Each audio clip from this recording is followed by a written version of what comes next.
The phone buzzed against my hip while I was checking Mrs. Peterson's vitals. Another message. Probably Tom asking what I wanted for dinner. He'd been extra attentive since I entered my third trimester. I ignored it, focusing on the blood pressure reading that was a touch higher than I'd like. Everything okay, dear? Mrs. Peterson's papery voice matched her tissue-thin skin. Just fine, I assured her, though my own blood pressure probably needed checking. 8 hours into a 12-hour shift, and my ankles were screaming. The baby had been doing somersaults all morning. 3 more messages buzzed in quick succession. Unusual for Tom. He knew better than to interrupt during rounds unless it was urgent. I excused myself, stepped into the hallway, and pulled out my phone. Unknown number. 4 images. The first one knocked the air from my lungs. Tom, his hand on her lower back, leading her into the Marriott downtown. The timestamp showed yesterday at 2:15 p.m. The second, them at the hotel bar, his wedding ring clearly visible as he touched her face. The third made my vision blur. A keycard, room 718. The fourth, I couldn't look at the fourth. Didn't need to. The message beneath was enough. Thought you should know what your husband does during his business meetings. Sorry. My hands trembled as I leaned against the wall. The fluorescent lights suddenly seemed too bright, too harsh. A sharp pain shot through my abdomen. Not now. Please, not now. Ruth! Rachel's voice cut through the ringing in my ears. She was working the same floor today, thank God. You look like you've seen a ghost. I tried to speak, but another cramp seized me, stronger this time. Rachel grabbed my arm as I doubled over. Jesus, Ruth, you're bleeding. The world tilted sideways. I heard Rachel shouting for help, felt hands guiding me onto a gurney. Through the haze of pain and shock, I clutched my phone, those damning images burning into my retinas. Call Tom, I managed to gasp out. Rachel's face hardened. What did he do? I showed her the phone, watched her expression shift from concern to fury. Another contraction ripped through me, and I heard the monitors start beeping frantically. Baby's in distress, someone said. We need to move now.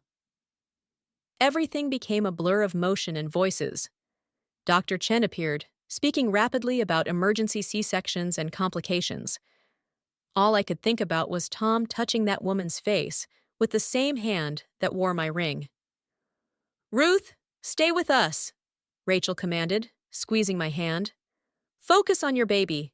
Deal with that bastard later. The operating room lights blazed overhead. I heard Dr. Chen calling out instructions, felt the cold spread of anesthesia. Through it all, my mind kept circling back to those images. The careful way he'd guided her into the hotel. The intimacy of that touch on her face. The keycard to room 718. Heart rate dropping, a voice called out. Rachel's grip tightened on my hand. Don't you dare check out on me, Ruth. Your baby needs you, and you're going to need your strength for what comes next. She was right. The fury building inside me was stronger than the pain, stronger than the betrayal. I forced myself to breathe, to focus, to survive. Because when this was over, when my baby was safe, I was going to destroy them both. Tom, with his gentle lies and careful touches. And Clara. Yes, I recognized her now from college. The woman who'd always wanted what others had. The first cry of my child pierced the operating room, strong and defiant. Like mother, like daughter. She's beautiful, Rachel whispered, tears in her eyes. A fighter, just like you. I reached for my daughter, this tiny being who'd chosen the worst possible moment to enter the world. Or maybe the perfect moment, because now I had something worth fighting for, something worth getting revenge for. Tom would be here soon, all concern and devotion. He didn't know I knew, didn't know what was coming. Let him play his part a little longer. I had time, and I had rage. 3 days after bringing Emma home, Tom's mother showed up unannounced with a casserole and that sympathetic smile I'd grown to despise. I watched from the nursery window as she climbed our front steps, her pearls catching the afternoon light. Perfect timing. Tom was at work. Ruth, darling, Janice's voice carried up the stairs. Where's my grandbaby? I pressed my lips to Emma's forehead, breathing in her newborn scent, stealing myself. Rachel, who'd been helping since we got home, squeezed my shoulder. Want me to tell her to leave? No. I handed Emma to her. I need to handle this. Janice stood in our kitchen, arranging flowers like she owned the place. There you are. How are you holding up? Tom said the delivery was complicated. Did he mention why? She paused, fingers hovering over a lily. Stress, I assume. First babies are always difficult. Interesting theory. I pulled out my phone, pulled up those damning photos.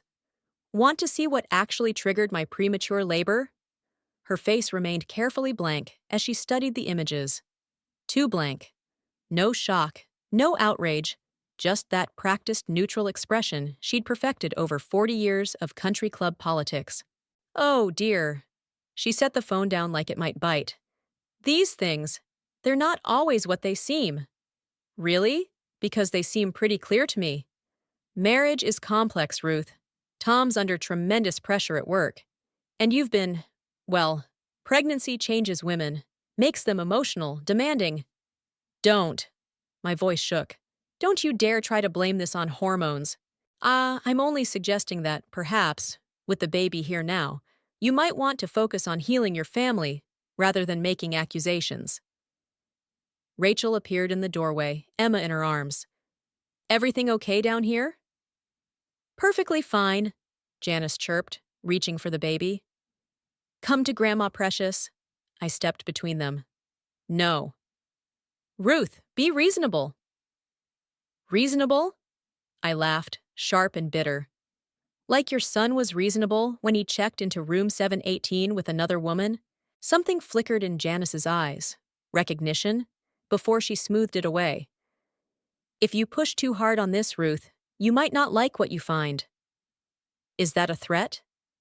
It's advice, from someone who wants what's best for this family. She adjusted her pearls. Tom's a good man. Good fathers are hard to find these days. Good fathers don't cheat on their pregnant wives. Good wives don't drive their husbands to seek comfort elsewhere. She delivered the blow with a gentle smile. Think about Emma. She deserves a whole family, not a broken one. My brother Liam's voice cut through the tension. Everything all right? He filled the doorway, arms crossed, radiating protective older brother energy. Liam! Janice's tone brightened artificially. I didn't know you were visiting. Clearly. He moved to stand beside me. Ruth, Tom just pulled up. My pulse quickened. I hadn't confronted him yet. Had been gathering my strength, planning my approach. Now the moment was here, ready or not. I should go, Janice said, gathering her purse. Remember what I said, Ruth. Some things are better left alone. Tom entered as she left, looking exhausted and concerned, the perfect picture of a devoted new father. He kissed my cheek, and I let him, tasting bile. How's our girl? He reached for Emma, but Rachel stepped back. Actually, I said, we need to talk. Can it wait? I had a brutal day at the Marriott. The Marriott? My voice cracked. Room 718 brutal or just regular brutal? He froze. Just for a second, but long enough. I held up my phone, watched the color drain from his face. Ruth, I can explain. Save it. I touched Emma's tiny hand, drawing strength from her perfect fingers. Pack a bag. You're staying at your mother's. You can't just. Either you leave, or we do. Your choice. He looked at Liam, then Rachel, finding no allies. Finally, his shoulders slumped. This isn't over, he said quietly. No, I agreed, thinking of Janice's warning, of that flash of recognition in her eyes. It's just beginning. Something about Clara's face in those hotel photos nagged at me. I'd seen her before, long before she became my husband's mistress. While Emma napped, I dug through old college photos, searching for that familiar smirk. Rachel perched on my bed, watching me scatter memories across the duvet. You really think you know her? Here. I thrust a photo at her. Sophomore year, Delta Phi party. Clara in the background, pressed against someone else's boyfriend. She hasn't changed a bit. Holy shit! Rachel grabbed the photo. That's Marcus Chen's ex, the one who destroyed his engagement to Sarah. The pieces clicked together. And Jennifer's marriage to David. My laptop hummed as I typed Clara's name into Facebook. Her profile was private, but her cover photo showed her at a charity gala 6 months ago, standing next to Janice. That manipulative bitch! The words tasted like copper in my mouth. She knew. Janice knew exactly who Clara was when she... My phone buzzed. Tom's name flashed on the screen, his 5th call today. I declined it, but a text followed immediately. Please talk to me. Mom says you're not thinking clearly. Rachel snorted. Yeah, because clarity is the last thing they want from you right now. Another photo caught my eye. Junior year spring formal. Clara again, this time with Professor Matthews. The scandal had rocked campus. Married faculty member leaves, wife of 20 years for student. Clara had played the victim perfectly, crying about how he'd manipulated her. 2 months later, she was dating the dean's son. It's a pattern, I muttered, spreading out more photos. She finds married men with influence, women with something to lose. Ruth! Rachel's voice held a warning. What are you thinking? I was thinking about Janice's perfect pearls and careful warnings, about Tom's weakness for admiring gazes and wounded birds, about Clara, who'd spent years perfecting the art of destroying families. My phone buzzed again. Unknown number. We should talk. About Janice. About everything. Clara. Don't, Rachel said, reading over my shoulder. It's a trap. Of course it is. I stood, grabbing my keys. That's why you're coming with me. We met at a coffee shop downtown, far from Tom's usual haunts. Clara sat alone by the window, stirring her latte with practiced precision. She looked smaller in person, less threatening than the woman in those hotel photos. Ruth! She smiled, all perfect teeth and calculated warmth. I was hoping. Save it. I slid into the seat across from her. I remember you from college. Marcus Chen, David Thompson, Professor Matthews. This is what you do. Her smile flickered. That was a long time ago. Was it? Because it looks pretty familiar from where I'm sitting. You don't understand. She glanced around, lowering her voice. Janice approached me. She said Tom was unhappy, that you were trying to change him. So, and you just happened to run into him at that charity gala? The one his mother arranged? Clara's fingers tightened around her cup. She said she needed someone to remind him where his loyalties should lie. I didn't know about the baby. Bullshit. It's true. Her voice cracked. But then I saw the way she manipulates him, the way she's always manipulated everyone. I'm not proud of what I did, but you're not the victim here. I pulled out my phone, showed her the college photos. This is your specialty. Breaking up families, playing the innocent. What did Janice offer you? She flinched. Nothing I want anymore. Ruth! Rachel's warning tone again. We should go. But Clara grabbed my wrist. Wait, there's something you need to know about Janice, about why she really wanted me to... The bell above the door chimed. Janice stood there, pearls gleaming, eyes sharp as razors. Clara, darling! Her voice could freeze hell. I thought we discussed this. Clara yanked her hand back like she'd been burned. I was just... leaving, Janice finished. Now. I watched Clara flee, noting how she trembled. Not acting this time. Real fear.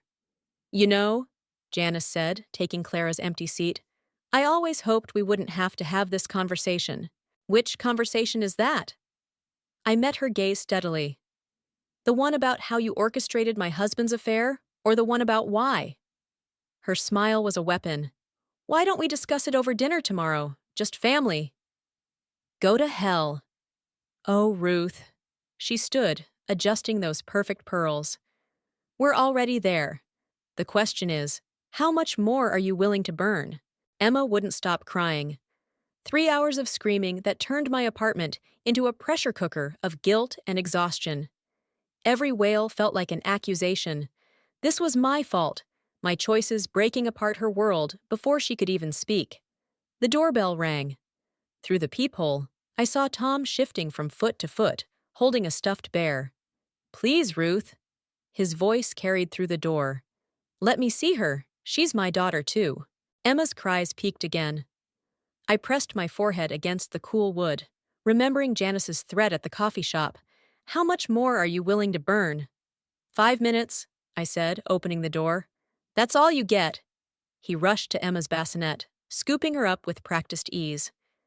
Immediately, her crying softened to hiccups. "There's my girl," he whispered, and for a moment, I saw the man I'd married. Then, I noticed his phone lighting up with a text from Clara. "Time's up." "Ruth, wait!" He shifted Emma to one arm, reached for my hand. "Mom told me what happened at the coffee shop. Clara's lying about everything. You know how she is. You remember her from college. Your mother arranged it all, didn't she?" The words tasted like acid. "Found the perfect weapon in Clara. Someone with experience destroying families." His face changed, just slightly. A tell I'd never noticed before. "That's ridiculous." "Is it?" Because Clara seemed pretty terrified when Janice showed up. Emma started fussing again. Tom bounced her gently, buying time. "Mom's just protective. She wants what's best for us." "For us, or for her?" His phone buzzed again. This time I caught Clara's message. "Jay wants to know if you talked to her yet." Tom saw me looking and shoved the phone in his pocket. Too late. "Give me my daughter." "Our daughter," he corrected, but handed her over. "Look, there are things you don't understand about my mother. About why she—" "Then explain them to me." He ran a hand through his hair. Another tell. "I can't. Not yet. But if you just come to dinner tomorrow." "So your mother can manipulate me too? No thanks?" "Ruth, please." His voice cracked. "She has ways of making things very difficult." A knock at the door made us both jump. Rachel entered without waiting, took in the scene with narrowed eyes. "Everything okay here?" Tom was just leaving. I turned away, focusing on Emma. "Say goodbye to Daddy. It might be a while before we see him again." "Don't do this," he pleaded. "Don't use her to punish me." "Punish you?" I spun back. "I'm protecting her. From you, from your mother, from whatever sick game you're all playing." His phone buzzed a third time. Rachel snatched it before he could react, read the message aloud. "Tell her about the trust fund. Use the baby if you have to." The silence that followed was deafening. Even Emma stopped crying. "Get out!" My voice didn't sound like my own. "Get out before I call Liam to remove you." "Ruth!" "Now!" He left, shoulders slumped. Rachel locked the door behind him. "Trust fund?" she asked quietly. "Doesn't matter." But it did. Everything about this felt bigger than a simple affair now. More calculated, more dangerous. My phone pinged. An email from Clara. Subject line: "What Janice did to me." Rachel read over my shoulder as I opened it. Inside was a single photo. Clara and Janice at another charity event, years ago. Clara looked younger, happier.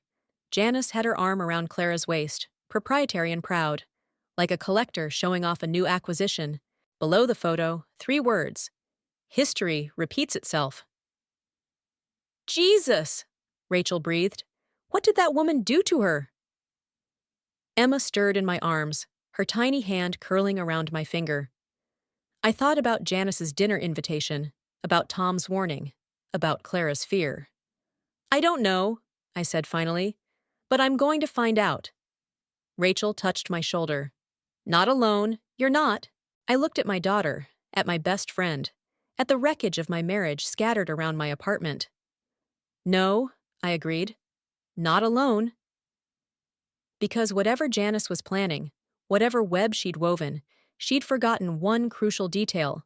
I wasn't Clara, and I didn't break easily. Liam dropped a stack of papers on my kitchen table, his face grim. "You're not going to like this, sis." I shifted Emma to my other shoulder, scanning the documents.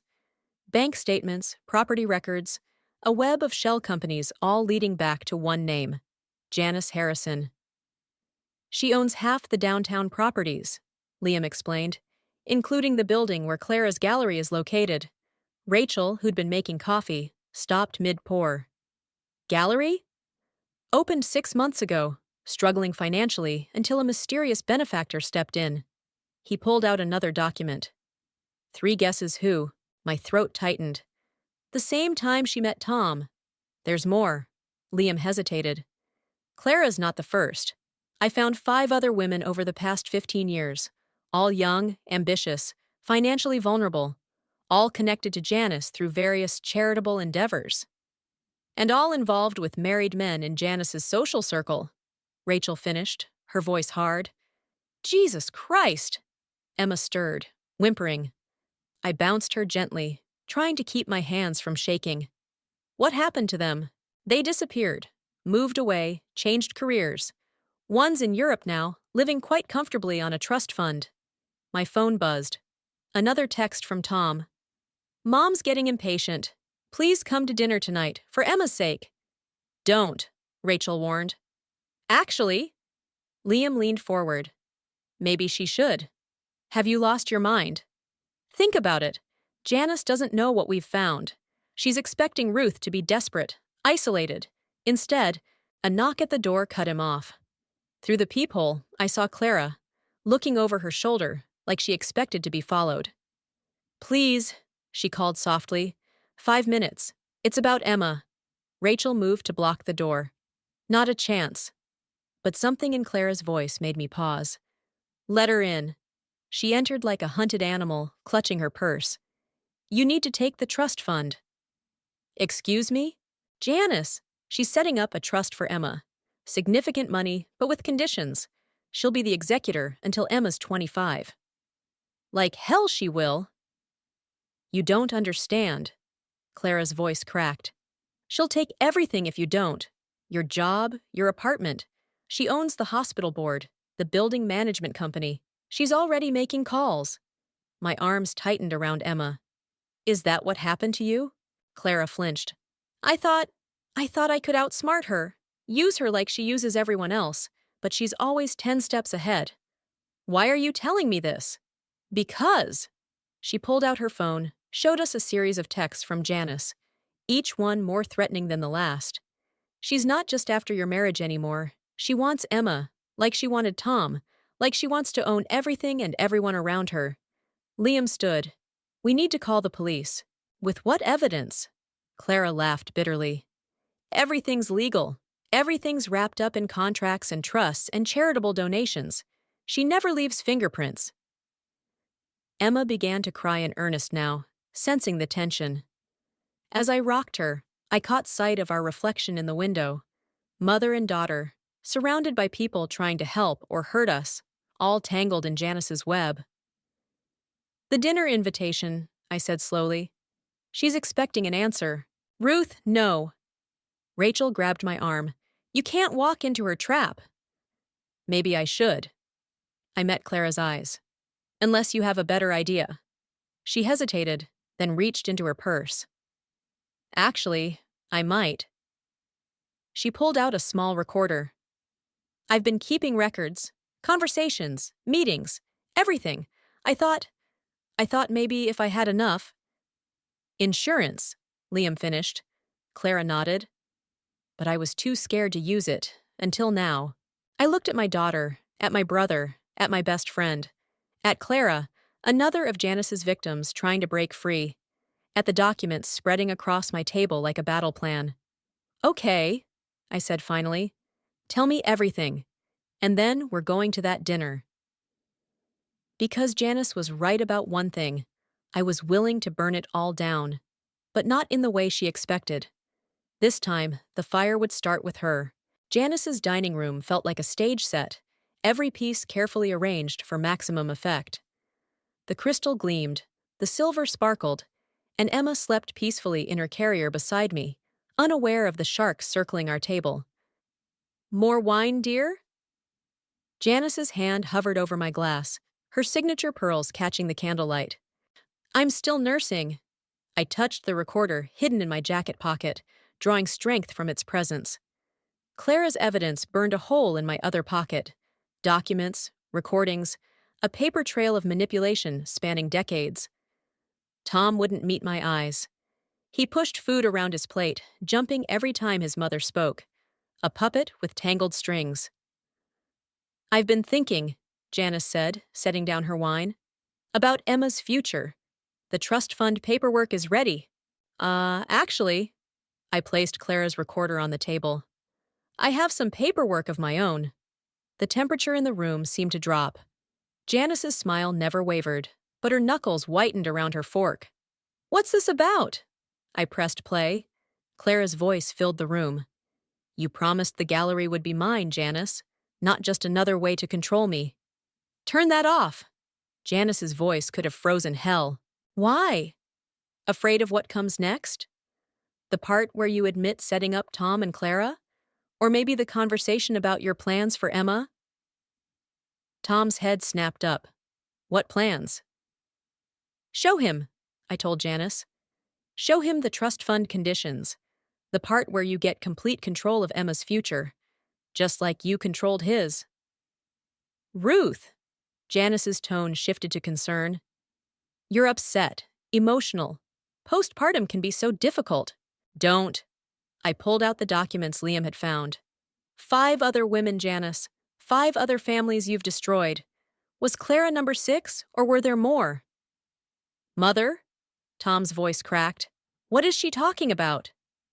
"She's obviously unwell." Janice reached for her phone. "Perhaps we should call someone. Call whoever you want. The hospital board? The building managers? I've already sent copies to everyone, including the police." For a moment, triumph flared. Then Janice laughed, a sound like breaking glass. "Oh, Ruth!" She stood, smoothing her napkin. "Did you really think I wouldn't be prepared? Check your phone." My screen lit up with messages. "Rachel, they're changing the locks at your apartment." Liam, "My firm just got served with cease and desist papers." Clara, "I'm sorry, she threatened my sister." "You see?" Janice moved behind Tom, hands on his shoulders.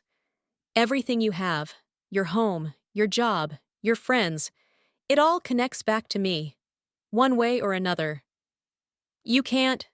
"I already have." She smiled, maternal and murderous. "But I'm willing to be generous. Sign the trust fund papers, let Tom come home, and we'll forget this unfortunate episode." Emma stirred, whimpering. I reached for her, but Tom got there first. "Give me my daughter." "Our daughter," he corrected, cradling her close. "Mother's right, Ruth. Think about what's best for Emma." The walls closed in. Every exit blocked, every ally neutralized. I watched Tom comfort our daughter, saw Janice's satisfied smile, felt the weight of decades of manipulation crushing down. "You have until tomorrow to decide," Janice said softly. "The papers, or—" She shrugged, elegant and brutal. "Well, raising a child alone is so difficult these days, especially without income, or housing, or support." I stood on shaking legs, reached for Emma. Tom hesitated. "She stays here tonight," Janice declared. "Consider it motivation to make the right choice." "Like hell!" "Ruth," Tom's voice broke.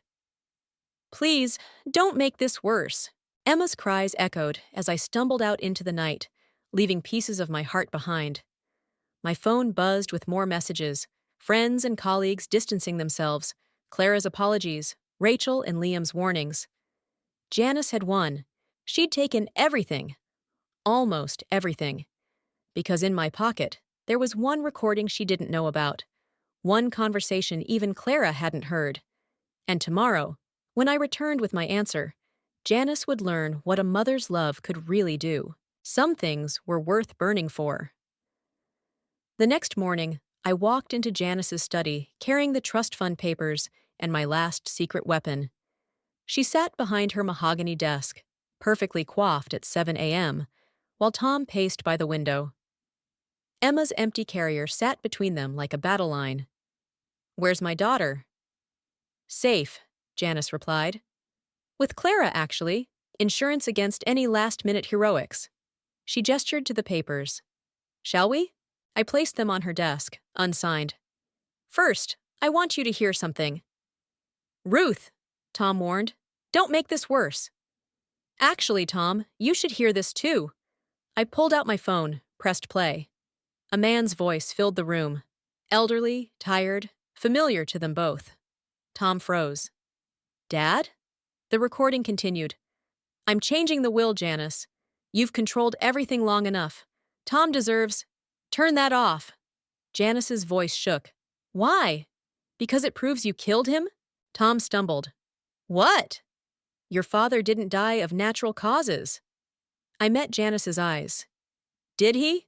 3 days after this recording, before he could change the will. Very convenient timing. You're being ridiculous. The police have his tissue samples now, the ones you thought you'd destroyed. Turns out hospital records aren't as easy to manipulate as people. Janice's hand moved toward her desk drawer. I stepped back, heart pounding. Tom, I said quietly, check your mother's drawer, the one she's reaching for. Mother? Don't be absurd. I'm just... Tom moved faster than I'd ever seen him. The drawer opened. Inside, a small vial, a syringe. Insurance, Janice said smoothly. Against unfortunate accusations, like the ones your unstable wife is making. Where's Emma? Tom's voice cracked. Really? Safe. As long as Ruth signs. She's with Rachel, I cut in. Has been all night. Clara helped us. Turns out she's not as loyal as you thought. Janice laughed, but something cracked in her perfect facade. Clara wouldn't dare. Check your phone. She did. Her face went ash-white as she read Clara's message. Saw the photo of Emma safe with Rachel, the police cars in the background. It's over, I said softly. The police are on their way. Clara's talking. The other women are talking. And now they have proof about your husband. You ungrateful! She lunged, not for me, but for Tom. After everything I've done for you. He stepped back. Like killing Dad? He was weak. He would have ruined everything, given it all away. I built this family, this legacy. You destroyed it, Tom whispered. And I let you. Sirens wailed in the distance. Janice's composure shattered completely. I can fix this, she pleaded. Tom, darling, help me fix this. Like you fixed Dad? His voice broke. Like you tried to fix my marriage? The study door burst open.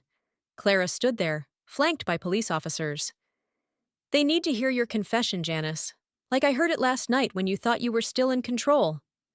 Janice's mask crumbled entirely. As the officers moved forward, she looked straight at me. You think you've won? That you'll do better? She laughed, hollow and broken. You'll see. Children destroy everything. Control is the only way. No, I said quietly. Love is. They led her away, still ranting. Tom sank into a chair, staring at his father's picture on the wall. Emma, he asked hoarsely. Safe, but not here, not anymore. He nodded, tears falling. I'm sorry, for everything, for being too weak to... I know. And I did. The puppet who'd finally seen his strings. But I can't. I understand. He stood slowly. Just let me know she's okay. Sometimes. I touched his arm briefly, feeling the weight of years of manipulation, of love twisted into control, of a family shattered and maybe, someday, rebuilt differently. Goodbye, Tom. Outside, Rachel waited with Emma. My daughter reached for me, strong and perfect and free. Behind us, Janice's carefully constructed empire crumbled, taking its architect down with it. Some things were worth burning for, but others were worth building new.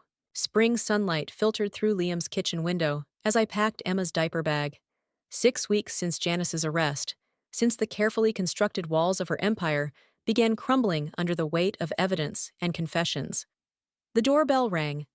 Clara stood on the porch, thinner now, her designer clothes replaced by simple jeans and a sweater. The gallery sold, she said without preamble. I thought you should know. I adjusted Emma in my arms. And? I'm using the money to help the others. The women, Janice. We're working with the prosecution. She twisted her hands. Tom asked about Emma. I know. He emails sometimes. Are you going to let him? Eventually. When he's ready. When he's really free of her. Clara nodded, understanding in her eyes. She reached out, then stopped herself. The funny thing is, I actually liked you. In college. I wanted to be you. Confident, genuine. Maybe that's why Janice chose me. She knew I'd play your part? Yeah. She turned to leave, then paused. The trust fund money, the properties. It'll all go to Emma now, after the trial. I don't want it. I know, but maybe she can do something good with it. Something Janice never would have imagined. After she left, I watched Emma play on her blanket, reaching for sunbeams. Rachel came in with coffee, settled beside me. You okay? I keep thinking about Janice's last words to me, about control being the only way. I touched Emma's tiny hand. She really believed that.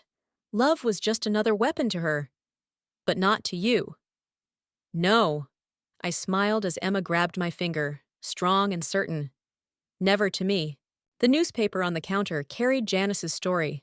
Prominent socialite arrested. Decades of manipulation exposed. But that wasn't the real story.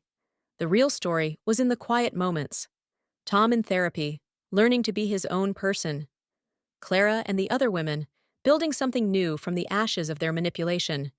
And me, discovering that revenge wasn't about destroying your enemies, but about refusing to become them. The moving truck's here. Liam called from the doorway. Ready? I looked around his kitchen, which had sheltered us through the storm. At Rachel, who'd stood beside me in my darkest moments. At Emma, who'd given me the strength to fight not just for revenge, but for something better. Almost. I picked up my phone, typed a final email to Tom. When you're ready to meet her as yourself, not Janice's son, we'll be here. The new apartment waited across town. Small, but mine. Ours. No strings, no manipulation, no carefully constructed cage of luxury and control. Just possibility, stretching out like the sunbeams Emma loved to chase. You know, Rachel said, helping me gather Emma's things. Most people would have burned it all down. I almost did. I remembered that night after the dinner, the rage and helplessness. But then I realized that's what Janice would have done, and I wanted Emma to have a different example. Through the window, I watched the moving truck arrive, bringing furniture I'd chosen, pieces of a life I was building. Not perfect, not controlled, but real. Emma laughed, a sound like sunshine breaking through clouds. Come on, little one. I lifted her, breathing in her sweet baby scent. Let's go home. Not to run away from the past, but to build something new. Something that would grow in sunlight, not shadow. Something that would show Emma, and maybe even Tom someday, that love didn't need to be a weapon or a cage. It just needed to be love. As we stepped outside, Emma reached for another sunbeam, fearless and free. Just like her mother. Just like we were always meant to be.